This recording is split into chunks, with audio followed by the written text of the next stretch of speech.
ముగ్గురు మహిళా మంత్రులు ఉన్నారు. అనిత గారు, సవిత గారు, సంధ్యారాణి గారు. జూనియర్ ఎన్టీ రామారావు గారి తల్లిని అంత దారుణంగా మీ టీడీపీ ఎమ్మెల్యే దూషించినా మీరు స్పందించరు. అలాగే మీ తెలుగుదేశం పార్టీ నాయకులు, కార్యకర్తలు మహిళల మీద అఘాయిత్యాలు చేస్తున్నా కనీసం స్పందించని ఈ మహిళా మంత్రులు ఒక్క విషయంలో మాత్రం చాలా బిజీగా ఉన్నారు. ఒక మంత్రి గారేమో ఖైదీలకు, రౌడీ షీటర్లకు లెక్కలు తీసుకొని పేరోలు ఇవ్వడంలో ఒక ఆవిడ బిజీగా ఉన్నారు.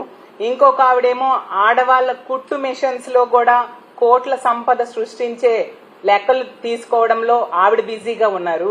అలాగే ఇంకొక మహిళా మంత్రి అయితే వరలక్ష్మి వ్రతం పేరుతో కోట్ల విలువైన కానుకలు పొందే లెక్కలు చూడడంలో ఆవిడ బిజీగా ఉన్నారు తప్ప మహిళా సమస్యల మీద గాని, మహిళల మీద జరుగుతున్న అఘాయిత్యాల మీద గాని ఎటువంటి స్పందన లేని పరిస్థితి మనం చూస్తూ ఉన్నాము. కే ట్యాక్స్ అంటే కూటమి ట్యాక్స్ అన్నమాట. ఈ రోజు భూముల కేటాయింపుల్లో కే ట్యాక్స్ వసూలు చేస్తూ ఉన్నారు. వరుస భూముల డీల్లో కే ట్యాక్స్ వసూలు చేస్తూ ఉండే పరిస్థితి. విద్యుత్ కొనుగోలులో కే ట్యాక్స్ వసూలు చేస్తూ ఉన్నారు. మద్యం షాపుల్లో కే ట్యాక్స్ వసూలు చేస్తూ ఉన్నారు. బెల్ షాప్స్ లో కే ట్యాక్స్, అలాగే ఇసుకలో కూడా కే ట్యాక్స్ వసూలు చేస్తూ ఉన్నారు.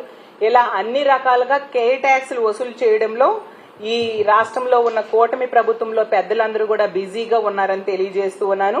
చీప్ లెక్కర్ ఏమో 99 రూపాయలు, కానీ విశాఖపట్నంలో భూములు మాత్రం 99 పైసలకు దొరుకుతూ ఉన్నాయి.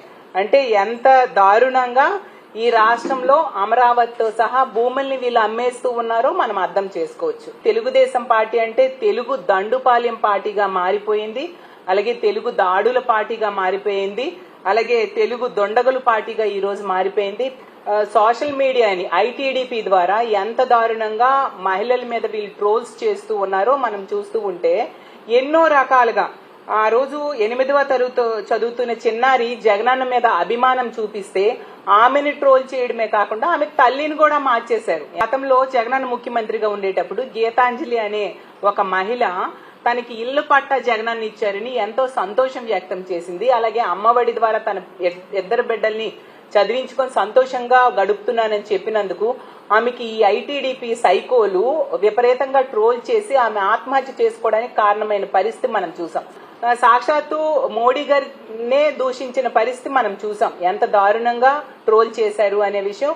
మోడీ గారి తల్లిని, భార్యని తిట్టిన పరిస్థితి మనం చూసాం. అలాగే పవన్ కళ్యాణ్ గారి తల్లిని ఇదే ఐటీడీపీ వాళ్ళు తిట్టిన పరిస్థితి మనం చూసాం. ఆ రోజు పవన్ కళ్యాణ్ గారే చెప్పారు 5 కోట్లు ఖర్చు పెట్టి లోకేష్ గారు తన తల్లిని తిట్టించారని పవన్ కళ్యాణ్ గారు చెప్పిన పరిస్థితి మనం చూసాం.